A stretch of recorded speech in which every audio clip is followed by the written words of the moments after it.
They're there wandering. Welcome. Well, I'll start just kind of introducing myself. My name is Reinke. I'm a licensed marriage and family therapist with Christian Family Solutions. I've been there almost, I can't believe it, 5 years already. I have 3 children, 22. I guess he did turn 20. No, he's 19. He's 19 and 16. Yeah, so I have 3 children, live in Waukesha.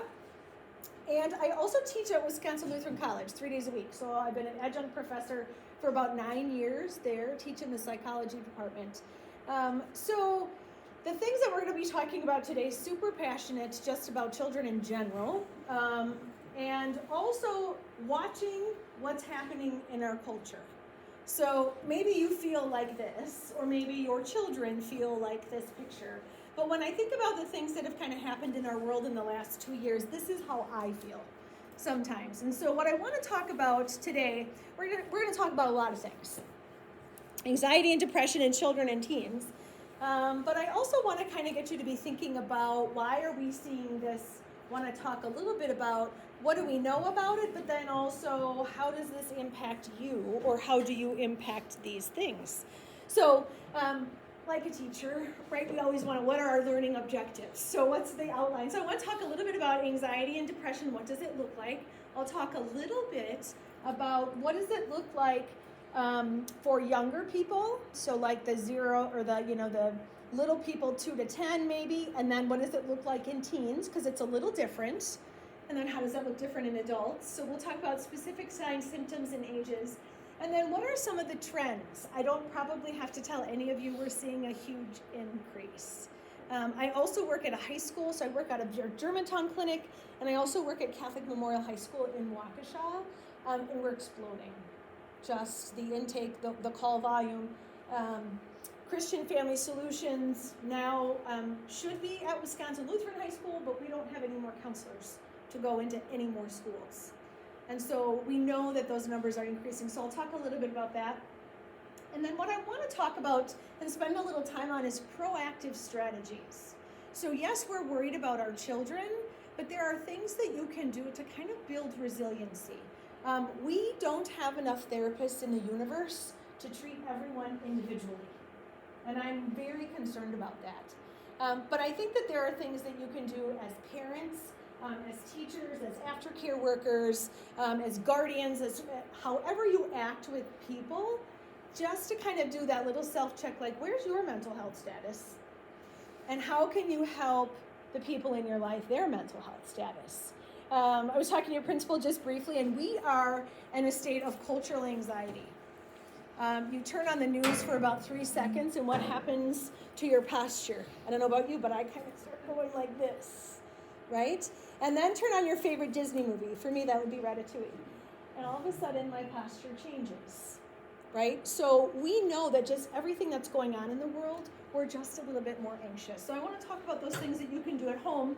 But also know if you do have a young person struggling, I'm not going to say, you've got all the skills, go ahead and do it. No, there are those kind of lines that we draw where we say, no, this is serious, and you need to refer. So how can you help a teen or a child who's struggling? So those are the things that I kind of want to talk about. And feel free to ask questions, chime in, just start talking at any time. Kind of an informal conversation. So what is anxiety? I think when we say the word anxiety, we feel anxious. Everyone's like, oh, you've got anxiety. And I almost think it's kind of like that word. So when my daughter was in high school, it was like, oh, I've got anxiety. I just had a panic attack. You were stressed about your exam? Yeah, I had a total panic attack. Well, what does that mean, right? And I think when we talk about anxiety, we fail to understand that anxiety is a God-given response. So it's a healthy response to a dangerous situation. So my favorite example, but maybe it's a little creepy because there is kind of this backyard kind of parking lot here, is that you're walking outside, right? You're walking out dark, you're the last one, everyone's left. You came back in to grab something and now you're walking outside, there's no more cars left, it's kind of dark, and your blood pressure's just a little up and you start hearing someone breathing heavily behind you.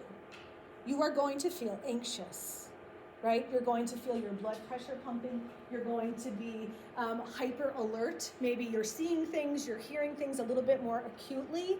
That's a God-given response, right? And what does that mean? Get the heck out of here, right? Why do we feel like anxiety is something bad? And so I think that's one of the problems, is that when we look at that, we think that it's automatically something bad. What is an anxiety disorder then? It's when that fear is out of proportion to that danger level, right? So it's okay to be a little bit anxious about that spelling test that you have, but when you're vomiting on the way to your class, now that anxiety is a little bit out of proportion, right? I have a couple of my high schoolers that's what they do. They're like, I had a panic attack, I was sweating, I couldn't see clearly, my brain wasn't working. Now that anxiety, really because of the chemistry exam, now that anxiety is a little bit out of proportion. So it's normal, right? I have here Dr. Stacy Bellinger from Montreal said one of the things that differentiates anxiety from just kind of like that normal everyday stress is the duration of it. So we should have some anxiety, right, when stressful things happen from time to time. We get a little bit worried about something, that job interview, whatever, we get a little bit worried, and then we kind of calm down. Anxiety and anxiety disorder doesn't go away. So perhaps it started out as those little things, and I think what's happened in our culture is that every time we feel better about something, there's something else to worry about. Right? Now the masks have come, well, I'm out in Watertown. You guys didn't always have masks. Milwaukee still has masks. But when masks come down, now we have to worry about a booster.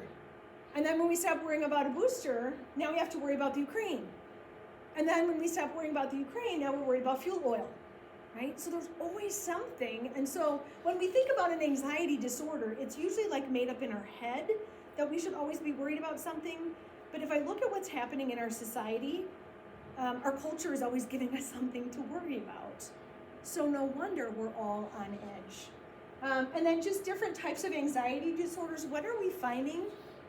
Generalized anxiety disorders, just kind of generally being anxious about everything. Finding more social anxiety, especially in our high schoolers. Because there were some schools that weren't open last year.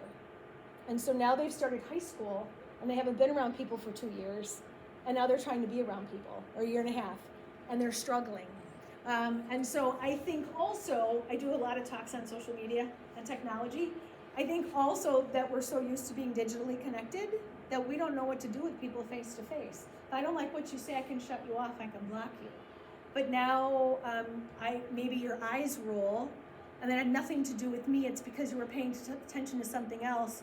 But I'm not used to having people in front of me, so I don't know what to do with that, right? So I think we're seeing a lot of those different things.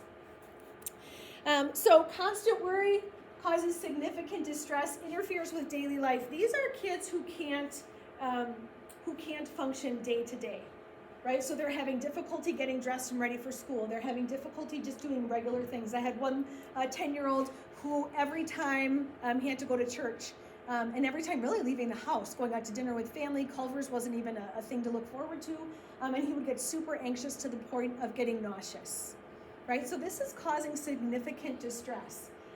Overwhelming fear of sense of fear or dread, can't stop thinking about it. Here's what parents and caregivers need to know. It doesn't matter why. When we have children, we're very good at wanting to fix things. We want to find out what's the problem so that we can solve it. Here's the problem with anxiety. Your kid is anxious and you won't know why, and they can't tell you. And the more that you ask them, well, why? You did fine on your last test. Why are you so worried? Why are you worried? You know that Josie's your friend. I don't know why you're worried about your basketball game. You scored like 8 free throws the last game. It doesn't matter why. You can give them 16 reasons why they shouldn't be worried, and guess what's going to happen to their worry? It's going to increase. So as a parent or a caregiver or a teacher, one of the best things that you can do is just validate the worry. I understand this is difficult for you. The more you ask why, the more they feel bad that they don't have a reason. So now they're worried and they're feeling bad about themselves because they don't have a reason. Children don't have the same vocabulary that adults do when it comes to emotions. And I'll be honest, adults are really bad with emotions too. Happy or mad. I always tell my husband, like, you have 2 emotions, like you're happy or you're ticked off. Like, what is that? And there's probably frustration and feeling overwhelmed and stress and sadness, disappointment. but we kind of go one or the other. And so when our kid is worried and we don't know why, we get frustrated, we get angry, right? So they don't always know what that is. Let's see. Other things. Sometimes it's about an uncertain or uncupping event. It's general and vague, they don't know, and it lasts longer and does not disappear in the absence of the stressor. So here's the thing. It doesn't go away when you go to Culver's for Culver's night. It doesn't go away when you're on a family vacation. Children who are anxious all the time. And just because they're laughing because they're with their friends doesn't mean they're not anxious. Because as soon as their friends go away and their thoughts get back to their head, they're going to get worked up again. And so a parent to recognize that's how anxiety works, right? You getting angry at them, well, you were just happy 5 minutes ago. Why are you so anxious now? Well, they don't know why. And that's what's so hard about anxiety, right? So you asking them and needing to justify only makes it worse. They don't know why, and it's not going away. So what often happens? It manifests in those physical symptoms, right? So trembling, sweating, shortness of breath. I'm sure if you're lower grade teachers, you see a lot of this. Stomach aches and headaches. We see it in high school. I don't know why I've had a stomach ache for 2 weeks. Oh, because grades are due on Friday and you're behind? Probably. There's a little bit of that. Muscle tension. These are kids who are always kind of feeling on edge. It's like they're waiting for the other shoe to drop. Something bad is going to happen. Behavioral changes. For little ones, they might have trouble separating from their parents, like don't want to go to school, right? Or don't leave me. Lots of sleep disturbance. So I teach at the college, I teach a personality class, and so I'm fascinated by the uniqueness of the personality. And it's been my experience, so this is not research-based, it's anecdotal only, but it's been my experience that children who are anxious have very active brains. And that's the way that I like to think about it. So these are kids that when you go to bed at night, they're thinking about, I wonder what mom's going to make for dinner on Saturday night, even if it's Tuesday. Right? Because you had macaroni and cheese and they love that, so now they want to know, like, are we going to have that dinner? Or is it maybe going to be pizza? Or is mom going to make dad's favorite dinner? Or are we going to see grandma and grandpa this weekend? This is how kids think. And so when they go to bed, you're like, okay, we kind of did the bedtime routine, now it's time to go to bed, and they can't stop thinking. They're like, but mom, what about that? And then I saw there were those sirens on the news, and then didn't you hear that police car that was outside? And what about that ice storm, or what about school? They can't shut their brains off, right? So oftentimes it leads to sleep disturbances, difficulty sleeping. And for some kids, it might be those obsessive thoughts and or compulsive behaviors. And I see this a lot with technology. So what do we know about technology use? And parents and adults, we do this too, right? Notifications, you're like, oh, quick, who snapped me, right? Who just posted on who liked my Facebook picture? We went on vacation a couple years ago. I do not have a Facebook account, my husband does. We posted a picture of our vacation. He's like, ooh, let's go see who liked it, right? So I'm guilty of it too. But what happens is that creates a dopamine rush in our brain. So that's a chemical in our brain and we get a little like ooh, right? And we get excited. And so it keeps us connected to our phones. So kids who are anxious are already connected to their technology, right? And now they think, wait a minute, I didn't finish that message, right? Or they said, hey, I like your post. Well, then I have to snap them back and say thank you. They think that if something bad is going to happen, if I don't snap them back, if I don't have the final post. Maybe you have an adult friend like that. I do. That if I text them, I have to stop texting because no matter what I say, they have to have the final one. That's that obsessive. If I don't, I can't sleep. If I don't, I can't stop thinking about it. So what's important to kind of look at when we think about anxiety, and this is something that I really wanted to kind of take a little bit of a look at, is that when we think about the family, children don't grow up, and when we think about anxiety, they don't just magically become anxious. we are relational creatures by design. God said it's not good for man to be alone, right? So he created woman. We are relational creatures. What has happened in the last 2 years? We've told people, be afraid of someone if they don't look like you, if they don't have a mask, if they're not vaccinated. Get away from them, they're dangerous. Stay at home. It's not safe to be around people, right? So what has that done to our family? We are relational beings. And so in our family, there's a bunch of relationships, right? Highly integrated. We're an emotional system. Now, my father-in-law has a farm in Johnson Creek, and I always get mad whenever he would make comparisons of me to the animals. Anytime I was pregnant, he's like, Lord, just like the cattle. Okay, Dad. But I am going to use a cattle example, all right? So if you have animals in a field, and one goes near an electric fence, right, and gets shocked or feels that bit of anxiety, you'll notice movement in the other animals, right? Because we're relational beings. Now, humans, of course, more special than cattle, but there's something about that emotional energy. When I talk about anxiety, anxiety spreads faster and easier than COVID. It is something that you walk in a room and you can tell. I bet when you came back to school here, you could tell the emotional energy of your students. You could tell the emotional energy of your parents, right? Whether it was masked, unmasked, vaxxed, whatever, right? So what does that mean? Anxious parents equal anxious children. Our children are watching what we're doing. Our children are watching our reaction. My children, when I walk in the door, they know what kind of day I've had. If I've said nothing, only breathed, right? And I think we deny the intuitiveness and the blessing of our family. Our family knows what's going on. So I'm going to be talking about some of these proactive strategies that you can do at home, because parents and adults, I want you to kind of check out where you're at, right? There's just a whole lot of stuff in the world, and it's not getting better.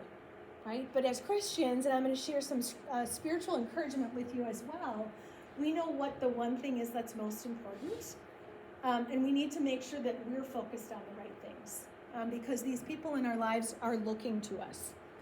So what does that mean? What are some of those trends?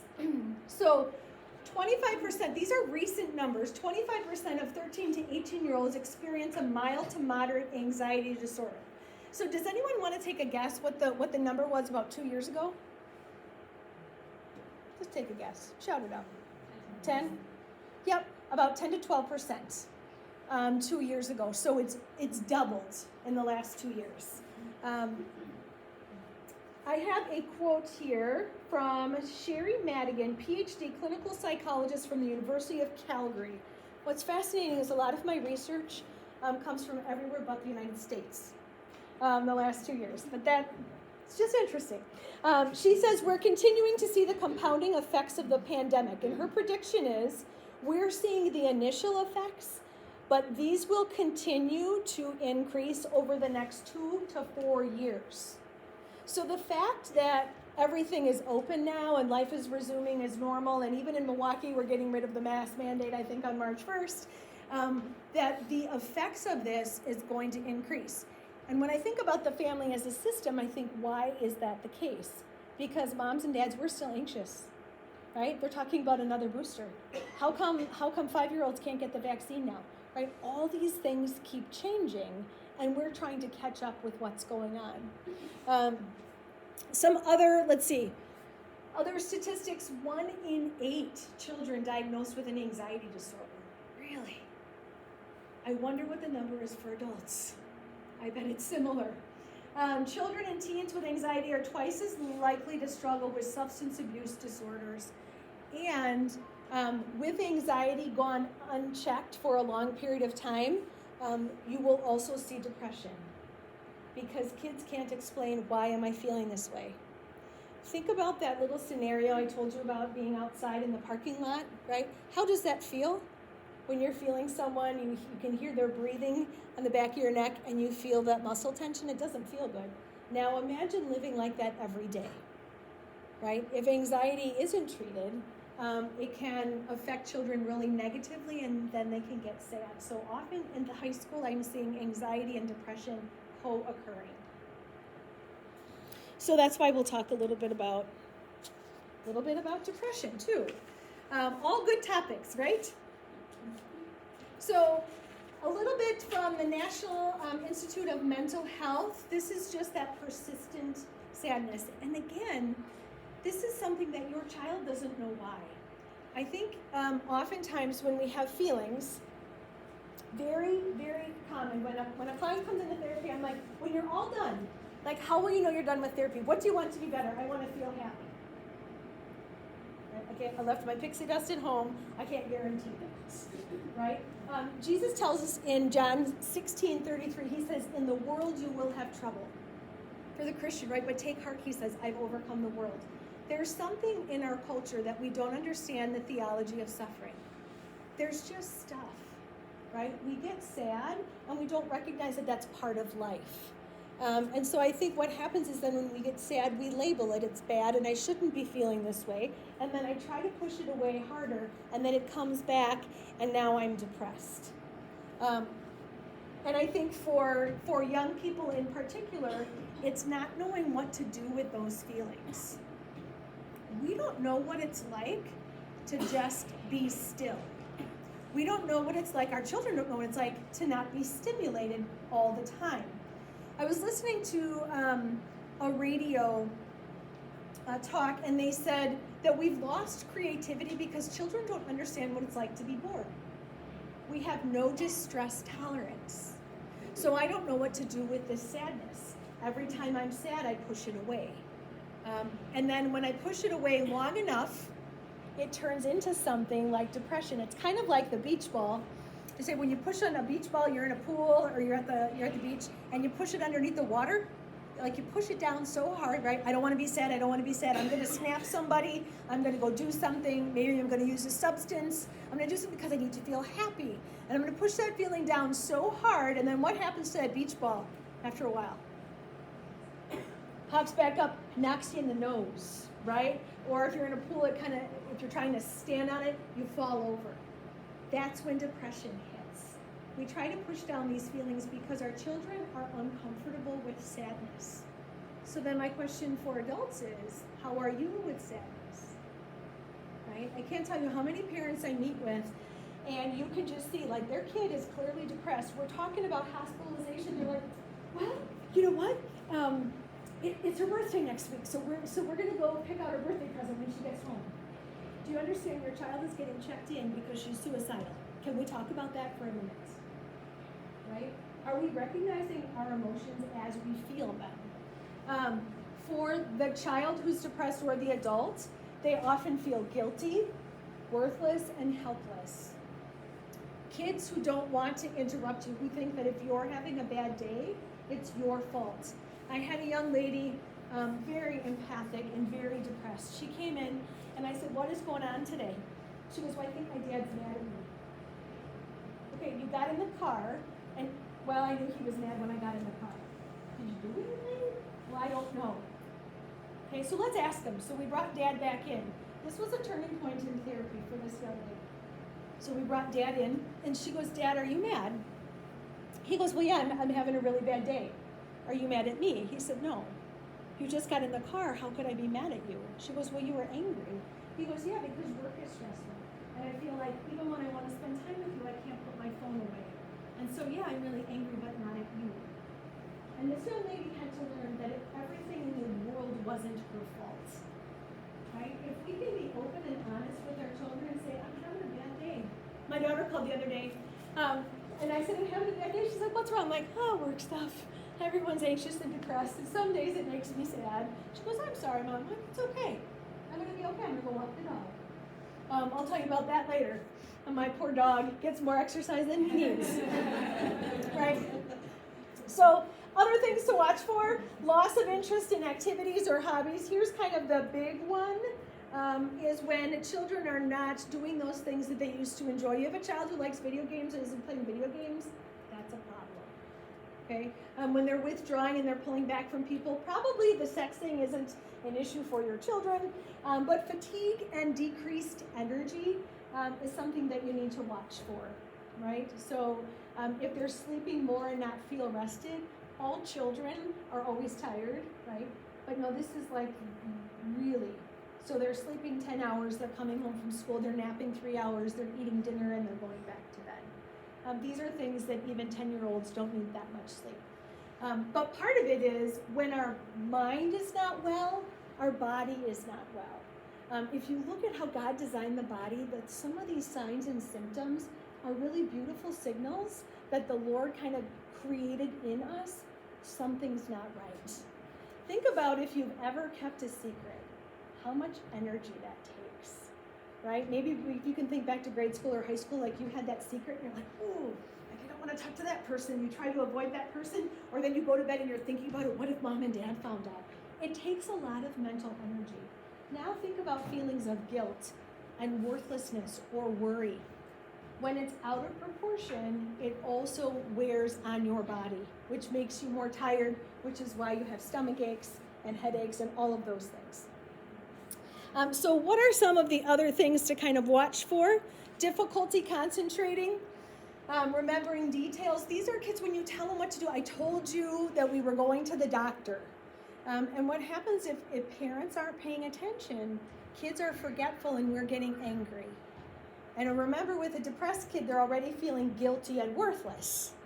So when you escalate, right, now they're beating themselves up more. I'm not saying that it's your fault, but recognize that if this is a child who is really diligent and now can't remember one simple instruction, something else is going on. Their mind is so caught up with other negative thoughts.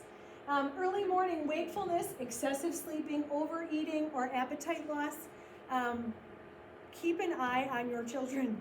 I cannot tell you the amount of restrictive eating that I'm seeing in adolescents right now. They're depressed, they're anxious, and they're not eating because they're so depressed and anxious. So keep an eye on those things. Thoughts of suicide, I don't want to be here anymore, I just want to go be with Jesus. We want our children to love Jesus, but we don't want them to go there before he calls them, right? And hard for the Christian, because that's when kids say, I want to go be with Jesus. My 5-year-old, he wasn't depressed. He just really has a heart for ministry. And he goes, if Jesus is so wonderful, why don't we just go there now? I said, not yet, son, because I'm not ready, right? So I'm not talking about that kind of conversation. I love Jesus so much. It's not, I don't want to be here anymore. Something to watch out for is also cutting. And kids are talking about it, and they're sharing, here you can use a razor, here you can use a push pin, here use a paper clip. And then I had one child who mom and dad took all the sharps away, and so she grabbed a lighter and started lighting her wrist. Because she was so miserable, she had to get the pain out somehow. Those are signs. If it's June and your kid is wearing a long sleeve shirt, that's probably because they're hiding something. So keep an eye out for those things. Again, a lot of the aches and pains, these undiagnosed medical problems. So Sigmund Freud, who we don't talk about anymore, but I do in my personality class, he was actually a doctor, a trained physician. And his whole idea about the unconscious came from psychosomatic illnesses that were not explained by science. So he would have someone who would come in and who would have conversion blindness, who couldn't see, but medically they could find nothing wrong. But because they were traumatized, they saw something that was so awful, their brain just shut off their vision. Right? The mind and the body is wise. And so when something's not right, your child's headache is real. Even though the doctor says it's not, even though you've been to the GI specialist 3 times and they've said there's nothing wrong, nope, there is. Your kid is having a mood disorder, and just because there's no medical proof for it, that stomach ache is a signal that something isn't right. So what does it look like in children and teens? So a little bit different in children, of course. In children, I would say, before 12, they might be irritable or angry, not sadness. Like, I don't know, they're not crying, they're just yelling all the time. Because we don't understand sadness. So it often comes out as anger. Those unexplained aches and pains, more likely with the little ones, but I see older ones have that too. Extreme sensitivity to criticism. I told you, could you please do that? And then they kind of chew your head off. right? So you see like the slightest thing and they snap back. A very low tolerance for anything that's unsettling, right? And then withdrawing from some people. So when kids are pulling back, there's good time to spend in your room as a teen, and then there's that dysfunctional level, right? So is this different than what they've normally been doing? Other kids, for older kids, to watch out for things like social and academic functioning to decline. So if they're normally a good student and now their grades are slipping, probably because there's low motivation, they just don't want to try anymore, and they're probably actually having difficulty concentrating because they're so sad all the time. And it takes so much energy just to actually get to class because they're trying to manage their feelings. With little people, it's more behavioral. And with the older kids, it's more the moodiness, the irritability. What do we know because of COVID? We know that there's been an increase in all of this, right? And what's interesting, too, in some of the research that I looked at, and this was all in Europe, Germany, Switzerland, and France, I believe, were the three countries that they had good data, like 2,000 families. And what they found is that there was a greater incidence of behavior and mood problems in single-parent families. Why is that? It goes back to that earlier slide about families and stress. Single-parent families during COVID had more stress, and there was only one parent. So it's no wonder that those children were struggling more. Not that single-parent families are bad or wrong, but because of that emotional stress level, and children are picking up on that. So some statistics, 10% of teens struggle with depression at any given time. And I think that's the old number, because the new number is more like the 20-some% again. Symptoms are more common in females than males. This is also kind of something that I've noticed in practical practice, is that females are more prone to depression than males. And I believe it's by design. Women are more empathic. We are relational creatures. How do we know that? Because in the fall, Eve was punished by God in a relational way. You will long for your husband and you will have pains in childbirth. So we struggle with relationships. We are empathic creatures by design. That's why women give birth, so that we can nurture young people. So it's kind of not a wonder that we struggle with this depression. We feel overly responsible for everybody. It's great to have empathy. But I think for females, we take it to the next level. Not only do I feel for you, I feel responsible for you. If you're hurting, I need to fix it. And so a little bit more common in females. And not everyone receives treatment, although, I don't know, our phones at Christian Family keep ringing. So I think more people are calling than used to.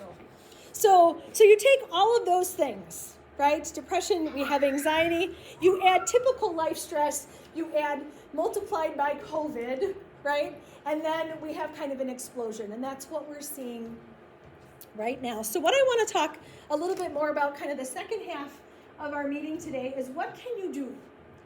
And what I'm going to say is just, these are things that if you're not seeing these negative symptoms in your children, or maybe you're starting to see some of the little anxiety, or I have to line up my shoes just right before I go to bed.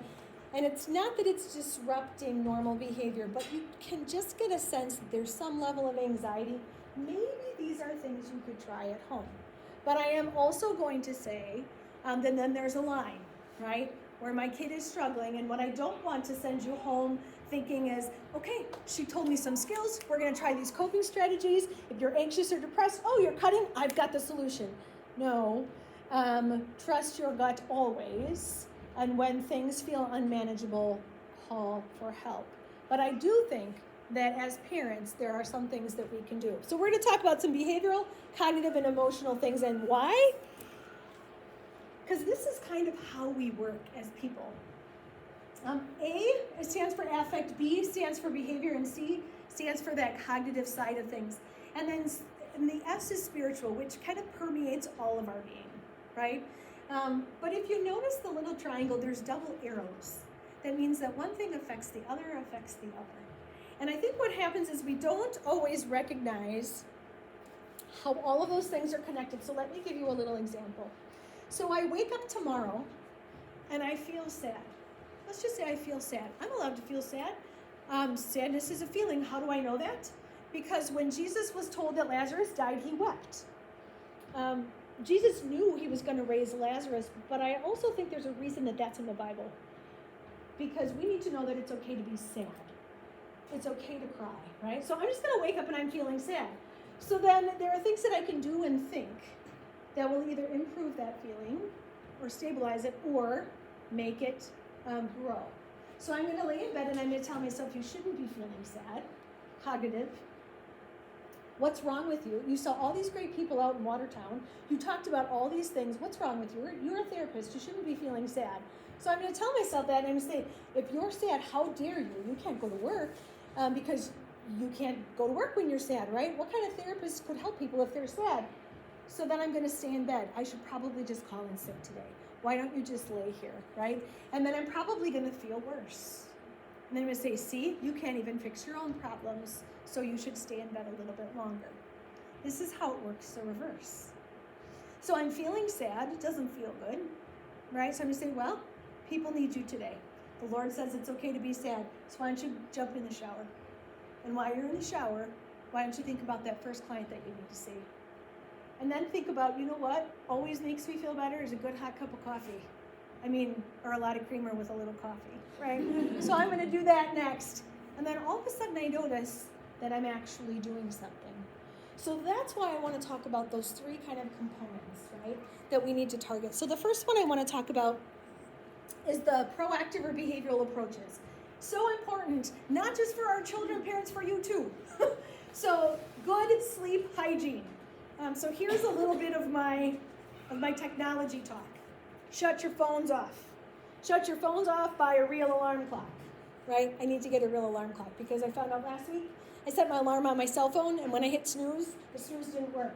And I slept in an extra 30 minutes. So God's telling me I need to go buy an alarm clock. But what do we know? That children and adults alike, the blue light in your phone decreases and messes up your melatonin. Melatonin is that natural chemical that helps you sleep. And so when you're on your phone or on your iPad late at night, it messes that up and you can't wind down, right? So when kids are on those devices and they take them to bed and they slip them under the pillow, they can't fall asleep. What do we know about people who don't get adequate sleep? We're more prone to mood problems, right? Our brain needs a certain amount of sleep. What are the regular eating routines? Whole, clean foods. You come home and you have a candy bar, you get a sugar rush, you get a high, and then you crash, right? Eating apples and carrot sticks when the kids come home from school. Regular exercise and regular downtime, and that's the one I want to talk about. But when it comes to exercise, exercise helps release a chemical. It helps make our brain work better. Without sleep and without proper nutrition, again, God knew what he was doing when he designed the body. Without good food, without good rest, our body doesn't work at its best. One of the primary things I do with any kid who's depressed is we start talking about eating and sleeping. That is one of the primary things that we need to look at. So what are the eating and sleeping habits in your house? Are they consistent, right? Are you all unplugging? Do the cell phones go in the kitchen to all get charged at night? No one can take it into their room. During lockdowns, we had 5 people in the house, and I had 3 graduations. My daughter was graduating beauty school, my son was a senior at Wisconsin Lutheran, and I had an 8th grader. And so I lost 3 graduations and a confirmation in one day, right? And so we're trying to figure out, and I'm teaching. So I'm trying to wake the kid up from the basement because mom's got to go lecture, and then there's another kid upstairs who's trying to get online for the AP Chem exam, and all of this stress. So mom would just go, I'm going for a walk. Then my poor little 10-pound dog got about 4 miles that first week of COVID. Because everyone, where you go? I'm going for a walk. Come on, Buster. But it helped. And kind of fun story, that first year of college for my son, in speech class, he gave a talk about dealing with stress. So he was 1 year at Madison. The first year they were locked down. He could only do virtual, and he gave a speech. and it was about managing stress, and the first thing he talked about was exercise. So now during finals week when he's stressed out, and we made sure he has boots, coats, whatever kind of weather, that's what he does. So whether it's lifting weights, walking, pacing around the house, whatever, it really is helpful for managing stress. One of the other things, why do we see an increase in stress and anxiety in our homes and our children? We do not have downtime. Parents are working round the clock, right? You can do your work while you're waiting for your kid at practice on your cell phone. Isn't that amazing? What would happen if you left it in the car and you read a book? Or you just sat still and you looked at the ice that was falling all around, or you listened to the birds, right, while you were waiting, or you just maybe looked around to see if there was someone to talk to. We are running at such a high level, we don't know how to chill out ourselves. So it's no wonder our kids have anxious brains that don't stop when they go to bed, because we're not modeling calming down ourselves, right? So when I think about some ideas about downtime, are you able to disconnect and just be with your children? I had one family that as we were working together, I invited the parents in and we played a game. Because mom and dad were always working, and the child just wanted someone to just connect with. If your child is anxious and depressed and you never unplug, who are they going to tell them? Are you watching out for those signs and symptoms? Do you ever just engage in a conversation? So there's a great resource that I found. It's called the Family Dinner Project. I think if you just Google it, it'll pop up. Dr. Ann Fischel from Harvard Medical School founded this after 20 years of research, and it's a whole website. It has meal planning, it has things to talk about with your children, good resources on digital technology and digital citizenship. And what she found is after viewing families and researching families who ate family dinners a couple times a week, not even every night, but she found all sorts of positive benefits. So these were children, younger children who had higher vocabulary. These were kids who were less prone to an eating disorder. These are kids who did better in school. These were kids who had more grit. They were more resilient. Why? Because around the dinner table, they heard stories from their parents about how their parents walked to school 2 miles, right? Uphill, both ways, right?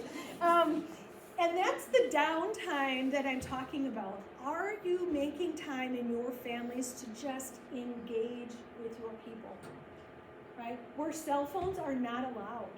There will not be interruptions at the dinner table. There is no phone call that is more important than the people that are sitting in front of me. And I don't think we do that well as parents. So it's no wonder that our kids can't unwind. Some other things to kind of watch for your children and maybe to encourage them, right? Are they getting enough time with friends to process emotions? Are they getting enough time just to have fun? My 16-year-old took his friend to church the other day, lots of stress in his friend's parents' house. And he goes, is it okay if I drive? Okay, fine. He goes, we're going to go out for coffee. Really? We're going out? Okay. My son doesn't drink coffee. I think he had tea. But it was fun when they came home. He goes, Mom, we talked for 2.5 hours at the coffee shop. I said, yeah, and that's okay. You need to do that. He's on the basketball team at Wisco, working on grades and all of those things. And he was excited that he had 2 hours at the coffee shop. Is your child connecting with family? Are you reading books, playing games, watching movies with them? What would happen if you sat down and just watched, what's the new movie, Disney, Encanto, with your little person, right? What would happen if you just threw him in the car and said, you know what, it's 9 o'clock. Don't tell Dad. Let's go to Culver's. It's my favorite flavor. Do you have time to do those things? Do you ever do those things? In this crazy world where we're so worried about all of these things, checking boxes, high achievement, high performance, we're forgetting just kind of like our kids. So I brought a little, I wanted to read this. This is from How Full Is Your Bucket? It's a book for adults, but there's also a book for children. And so I want you to think about, when we think about behavioral strategies, what are we doing to take care of ourselves so that we can take care of our children? And it says the theory of the dipper and the bucket. Each of us has an invisible bucket. It's constantly emptied or filled depending on what others say or do. When our bucket is full, we feel great. When it's empty, we feel awful. Each of us has an invisible dipper. When we use that dipper to fill other people's buckets by saying or doing things to increase their positive emotions, we fill our buckets.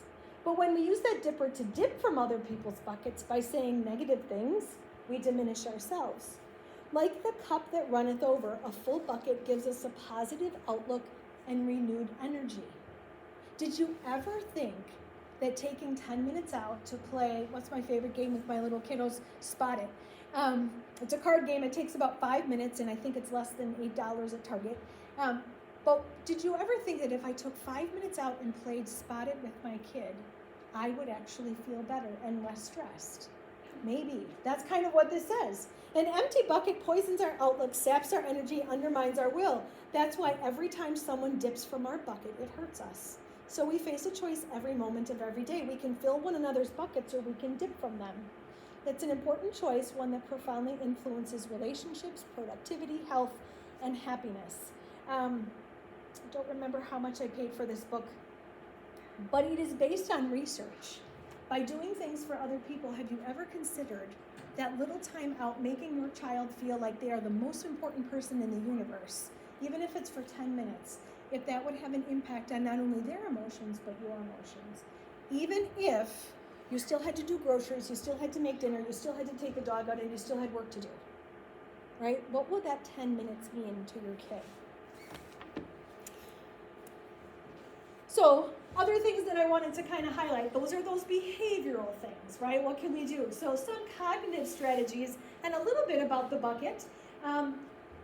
Focusing on what you're thankful for and practicing gratitude. You're like, well, we do that, right? We say, thank you, Lord, for the sun today. No, seriously, right? You spilled coffee all over your great work pants that you just bought, and they're your favorite, and you're late for a meeting, or you're late getting your kids to school. What are you thankful for? The fact that I had money on the Starbucks card, right? That I could go get a cup of coffee. And the fact that at least they're dark and no one will see it. And that I have a car and I was able to drive my children to school. And the fact that I have a job to go to even if I'm late, like I am very often, right? What is your mindset? And your mindset affects your kid's mindset, right? Why didn't you get that done, right? I told you 16 times. Or, I'm so glad you go to a Christian school. I'm gonna leave that up to the teachers, right? Because it takes a village. I can't help you anymore. I hope your teacher handles this tomorrow. I'm gonna be thankful for Trinity St. Luke's, right? What's kind of your attitude? Can you practice gratitude at the family dinner table? What are 2 things that we're thankful for? Right? I think I literally walked around my house singing the Lord's praises about that ice day yesterday. probably all day. I was so thankful. And so thankful that it gave me that energy to do everything that God was calling me to today. Do you start a family gratitude chart or a jar or a bucket? Is it something visible that you can be reminded for? And wouldn't it be wonderful if you had a really stressful day and one of the people in your house, or maybe a faculty member here, said, what are you thankful for today you haven't shared yet? Wouldn't that be a nice pause and a reminder, right? That I need to maybe slow down and remember there's blessings in our life, and as Christians, we know that heaven is our home, right? We're but a stranger here. So with all the crazy, this isn't permanent. This isn't eternity. I can be thankful for that, even when I have 5 people at home and someone already took the dog for a walk, right? I can be thankful. So one way to do that, I want to share with you my one win story.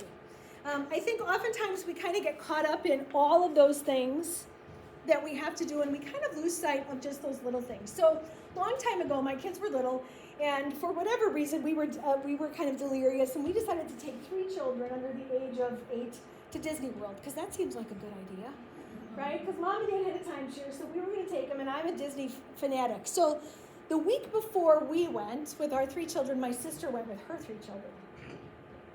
So I call her, like, I think we're on the way to the airport, she's on the way home or whatever, and I said, how did it go? She's like, it was the worst thing ever. I need a vacation from my vacation. I'm completely stressed out. And I'm like, well, what did you do? She's like, well, you go and you try to get on this ride, and you try to get on this ride, and you try to get on this ride, and then the kids are melting down, and we're trying to see for fireworks, because you got to see for fireworks in Magic Kingdom, and they're crying, and then you got to get them home, and by the time you get home, okay, so I had a conversation with my husband. I remember we get to the timeshare, we open up the map, and I said, so tomorrow's Magic Kingdom Day. Let's pick one thing. And so, okay, all I want to do is, I don't even remember, I think we had breakfast at the castle. I said, as long as we can get everybody there in one piece, like the rest is bonus. So I remember that day my daughter was dressed, we only have one girl, she was dressed in her Cinderella. We had breakfast with the princesses. Every single one of them came to the table. I don't know who's more excited, the kids or me. But it was like 9:15, we've now eaten, right? We're now in the park. And my husband said, what do you want to do? I'm like, whatever, because everything else is bonus. Like, we did the one thing. So everything else is bonus. And I remember that day, it was 2 o'clock, we left. Because the kids were getting tired. And he goes, do you want to go back? And I'm like, no, because we did what we needed to do. So I don't need to pressure. I don't want to yell at the kids. I don't want to be that mom with kids falling asleep. You're in Magic Kingdom.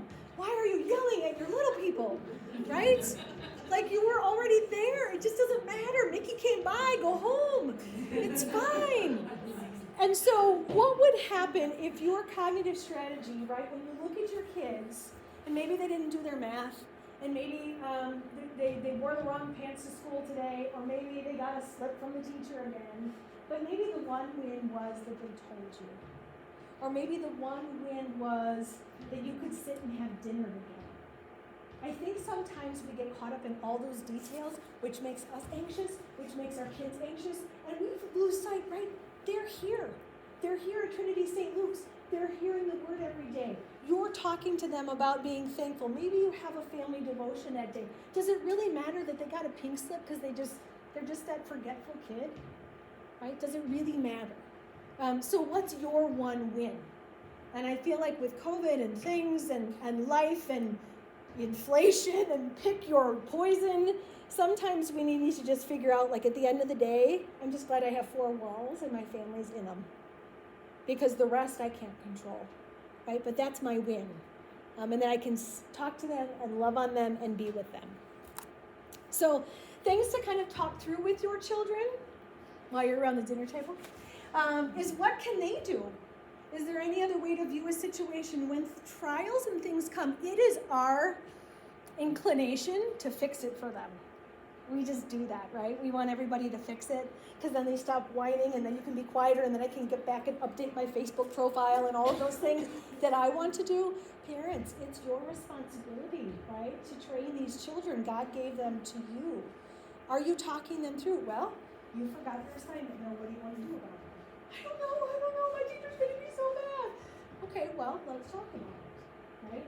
Either you go to school, we can go early, we talk to your teacher, and maybe you're going to get a slip, but I'm going to get a slip. Yep, well, that's my choice. Is there anyone that you can call? Can you talk it through instead of just fixing it for them? What's happening is, by our distress, by watching our children's distress, is making them less capable long term. And now they're seniors in high school, or sometimes I see these children as sophomores in college, and they don't know what to do when they forget an assignment. Right? So can you talk your children through some of these challenges and help them understand, right? It's not certain that your teacher's going to yell at you. Maybe 3 other kids forgot too, because they handed it out at the end of the day. Let's just see, what are the other possibilities? Maybe you'll have to stay in for recess. Maybe you'll get a pink slip and you can do it tomorrow, right? And so we can kind of do some of those things by not getting so worked up or trying to fix it. Something else that's really helpful, and this is a great website. This is the Wisconsin Office of Children's Mental Health, children.wisconsin.gov. Talk to your children about their feelings, right? We think like happy and ticked off, right? Those aren't the only emotions, especially for younger children and parents. I think this is good for you too, right? Ask your child, how are they feeling today? I'm angry. Why are you angry? Because you won't let me do that. Well, it sounds like you're disappointed, right? Because you wanted to do something that you didn't want to do. Can you talk about some of those feelings? I'm angry. She wouldn't let me play. Are you sad? It sounds like you're sad that you can't be with your friends, or that they didn't pick you for kickball today, right? And so on this website, it talks about how to use a feelings thermometer and then explore what do you do when you're feeling that way. Feelings aren't bad. Jesus was angry in the temple. Why do I use the sad and angry? Because we think they're bad emotions. Well, if Jesus was perfect and Jesus was angry, then anger isn't a bad emotion. It's what we do with it.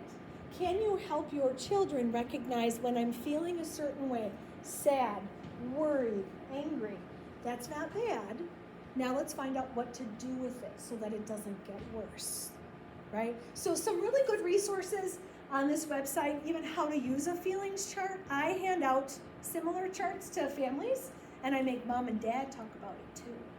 Had a family in the other day, everyone's anxious, and mom and dad actually shared they're overwhelmed. They're overwhelmed managing 3 children and 2 jobs and worried about what people think of them. And when mom and dad admitted what they were feeling, the children felt less anxious because now we were getting real talking about feelings. We just need to name it. So different ways that you can use that particular chart. Kind of what zone are you right now? What can you do to move to the blue zone? I think that was calm, happy. And what strategy works for you? It's okay to be angry. It's okay to be worried. It's okay to be stressed. It's okay to be overwhelmed. And it's okay to be sad. It's not the feeling that's the problem.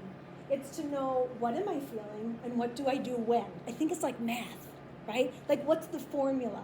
When I'm sad, I know I need to sit with my dog and have a cup of coffee and maybe turn on something ridiculous like Encanto or Ratatouille. And that helps me kind of manage my feelings. Not that I have to push it away, and everyone knows when Laura's sad, like everyone stays away. So recognizing those feelings, helping your child to talk through them. For our older children, what not to say. What to say and what not to say, right? Let your kids know you're not alone, I'm here for you. I know that when you told me you were sad, maybe I got upset. It's because I'm worried. I'm sorry that I yelled at you. I don't know what you're going through, right? You might not believe it now, but the way you're feeling will change. I might not know how you feel, but I care about you. You're right, I don't understand what it's like to not get picked in kickball. What do we do as parents? We get uncomfortable. Our kids are sad. We're like, it's okay, you can play again tomorrow. And what you just did is told them that their sadness isn't important. Their sadness isn't real for them. Well, I'll tell you, not getting kicked for kickball if you're in 4th grade, that is very real. That's like not getting your job, right? So just let them, just whatever it is. We don't need to have a reason. They're upset because they're upset, period. Let them know that you hear that. What to say when you want to give up, tell yourself just hold on for one more day, 1 more minute, whatever you can manage. Something that we're not good at is something we call distress tolerance. It's called wait.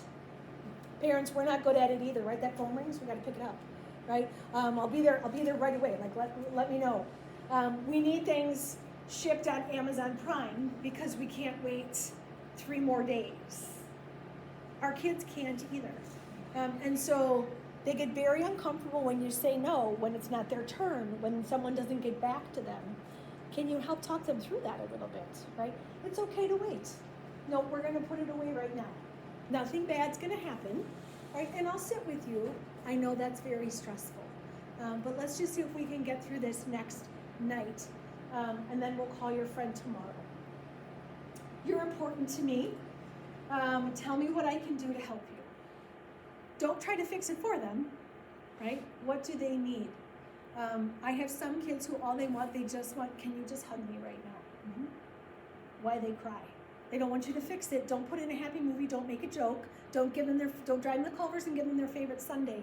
They just want to know it's okay to be sad, and you're not going to leave them if they're sad. So, important things to remember, not to stigmatize, encourage, right? Again, feelings are bad, and we don't need to know the reason why. Focus on the present, what's happening like right now. We can't control what's going to happen with prom in 3 weeks, right? What's happening right now? The kickball tournament's not till next Friday. What do we need to do today? Well, I can't think about my homework. Okay, how can I help you? Can we just go for a ride? Can you turn on my favorite music? Okay, let's do that. right? And for you not to remind them, but when are you going to get your homework done? Well, when are you going to call your teacher? Well, when are you going to do, when are you going to brush your teeth? Sometimes we just need to be right now. That kind of downtime, focusing on the present. Let's kind of slow ourselves down. So here's my warning. All good things to think about, but I don't want you to not deny the fact that your child might be struggling. So what are those kind of like warning signs, right? These were all kind of proactive ideas. If there's a significant change in the typical behavior patterns, your angry 15-year-old always comes home and goes and sits 4 hours in his room, right? And then maybe he'll come out and grunt at you at dinner and then go back to his room. And that's kind of typical behavior, all right? But now he's not coming out to eat dinner. And now he's not even grunting, okay? Then you know that's a problem. What is the typical behavior pattern? Loss of interest in those favorite activities. They don't even want to talk to their friend. Maybe they love their grandma and grandpa and they don't want to see them anymore. Grandma and grandpa are here and they won't even get out of bed. That's a significant change. Eating and sleeping habits, kids who aren't eating, and it's hard. I know at the high school there's a lot of kids who aren't eating their lunch or anything. Avoidance of people and activities. They don't want to go to school functions. They don't want to come down at the dinner table. And then I'm going to point this one out. I think as Christians, and it probably isn't a mental health professional kind of thing to say, but I think as Christians, we kind of don't always look to the fact that God gave us these children. He gave us these children because he thought we were the best parent for this child. You have a gut instinct when something is not right. I can tell you, I just know my son in Madison, when he was struggling, he lost 30 pounds in about 6 weeks due to stress. That first year at Madison with COVID lockdowns, his roommate was anxious, which made him more anxious, and trying to navigate all of that stuff. And I, at home, just knew, right? God gave me this child because we're connected, even from Waukesha to Madison.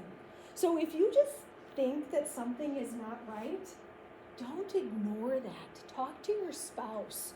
Talk to the beloved aunt. Talk to grandma. And then make a phone call, right? What's the worst thing that could happen? They get an evaluation and they say, no, I think your kid really has a gut problem. No, it's really not anxiety, right? But it never hurts to just inquire, because any of these disorders we're talking about, if left unchecked, don't go away. They get worse. They get worse on their own. So trust that. I believe that gut is kind of that instinct from God. He gave us that intuition with our children, and I don't think we always pay attention to that. So some resources for you: the National Suicide Prevention Lifeline. There's also a crisis text line where you text MHA to that number, and there's a crisis counselor that will text you back. It's very interesting to me that some people are texters, and that will disclose more over a text than they will face-to-face. We have a 24-hour someone on staff. We have great people during the day who can talk to you about counseling at Christian Family Solutions, who can find a provider or a program best suited for your needs. But if you call our number and press 1, we do have a counselor. So if it's 10 o'clock on a Saturday night, it's not convenient, and you're really worried about your child, you can call our number and press 1. I would say if you're really worried about your child and they're not safe, then you go to the emergency room. But I'm also going to encourage you to look up ChristianFamilySolutions.org, our website.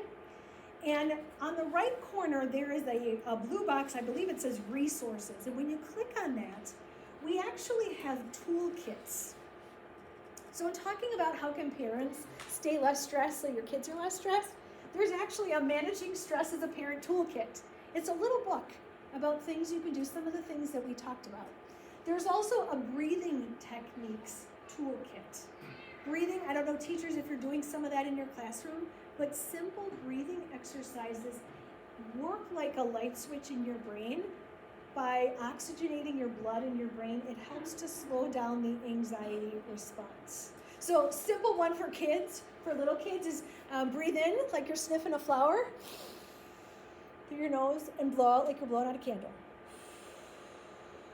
You can easily do that with your 5-year-olds, right? So take a look at that, and then on our website under resources, we have dozens of blogs. There are adolescent blogs. There are blogs about parenting. There's blogs about anxiety and depression. Great resources with video links on each of them, other kind of tips and techniques like I've talked about. So I would encourage you just to get familiar with our website. We even have links to apps for your phone to manage specifically anxiety and depression. So if you haven't been on our website before, I would encourage you to do that. And I know I'm probably a little bit over, but I don't want to forget that last part of the triangle is that spiritual part of us. Here at Trinity St. Luke's, we can talk about that. I wanted to share some encouragement for you, some of my favorite passages. And the first one is Philippians 4, 6 and 7. Do not be anxious about anything. Not that anxiety is a sin, right? If we don't want our kids to know that if you're anxious, there's something wrong with you. But let's focus on the other part of that passage. But in every situation, by prayer and petition with thanksgiving, present your requests to God, right? Are you talking with him? Are you asking for strength and wisdom? Lord, I don't know. This is overwhelming. My kid is in a meltdown. Get me through this night, right? Talking to him. And then the peace of God, which transcends our understanding, will guard our hearts and minds. That's what we're working on, right? We want the peace of God, that in the world we will have trouble, right? But we want the peace of God. The other one is James 1, 2-5. Consider it pure joy. The last 2 years, right? Whatever you face trials of many kinds, because you know that the testing of your faith produces perseverance. What if the challenges that are in your home are God refining you to persevere in this life so that you can be a light for others? Let perseverance finish its work so that you may be mature and complete, not lacking anything. Have you ever thought about that? When your kid's just not listening and you said it for the 15th time, right? That this is the Lord making sure that you are complete in everything. Right? I'm sure that's what you're thinking, that you're not lacking anything. And if any of you lacks wisdom, ask God, right? He will guide you in your parenting decisions. Listen to what he's telling you.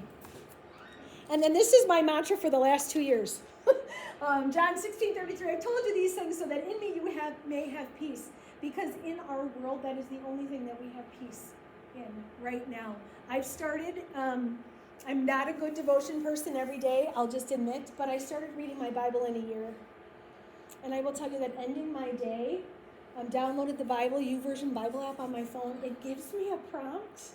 It gives me a reminder. And my kids are friends with me on the Bible app, so they text me when they know Mom's reading her Bible today. And I will tell you, in the last 50 days or so, it has made just this different, I can't even put my finger on it, impact. Right? So in the world we will have trouble, but what do we have peace in? We have peace in the Lord, right? Take heart, Jesus says, I've overcome the world. We are but a stranger here, heaven is our home. And so my encouragement for you today is, of course, as things are stressful, and I know that you're here interested in thinking about what's happening with our children, I would encourage you to just do a little self-check and make sure that you're okay. Because there are a lot of things that are tugging at us, that are making us stressed and sad and overwhelmed. And look for that scriptural encouragement and then do those practical things that we know work as well. So I'll share my information, and I'm not in a hurry. I'm so happy to talk to you. You can find me at Christian Family, Reinke at WLCFS.org. You can always give a call and they would put you through to my voicemail. But we'll share the slides if those were helpful. And I'm willing to, I know I've kept you, answer any questions you might have. Any questions? Or I can stick around too. And I have some little encouragement, kind of some coping, things you can do to take care of yourself and your kids. So feel free to grab one of all of them or a couple of them if those are helpful for you. So thank you. It's great to see you all today. Thank you for laughing at my jokes.